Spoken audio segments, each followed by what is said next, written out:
દુદાસણ પ્રાથમિક શાળામાં 75મા પ્રજાસત્તાક દિનની ઉજવણી ઉત્સાહભેર કરવામાં આવી। સમગ્ર વિશ્વમાં ભારત દેશ પ્રગતિપથ પર આગળ વધી રહ્યો છે, ત્યારે 75મા પ્રજાસત્તાક દિવસ નિમિત્તે બનાસકાંઠાના કાંકરેજ તાલુકામાં આવેલ દુદાસણ પ્રાથમિક શાળામાં પણ ઉત્સાહ અને આનંદ સાથે પ્રજાસત્તાક દિન ઉજવવામાં આવ્યો।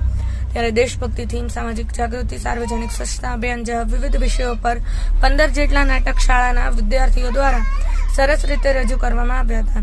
તેમજ દુદાસણા ગામની દીકરી ડોક્ટર નિકિતા ચૌધરી દ્વારા તિરંગો ધ્વજ ફરકાવી રાષ્ટ્રગીત અને ધ્વજવંદન કરી સલામી આપવામાં આવી હતી। તેમજ શાળાની વિદ્યાર્થીનીઓ દ્વારા પારંપરિક ગરબાની સુંદર રજૂઆત કરી હતી।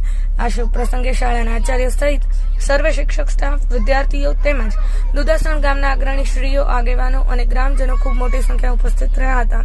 શાળાના વિદ્યાર્થીઓનો ઉત્સાહ વધાર્યો હતો। સદર કાર્યક્રમની સફળતા માટે શાળાના સર્વ શિક્ષક શ્રીઓએ ખૂબ મહેનત ઉઠાવી હતી।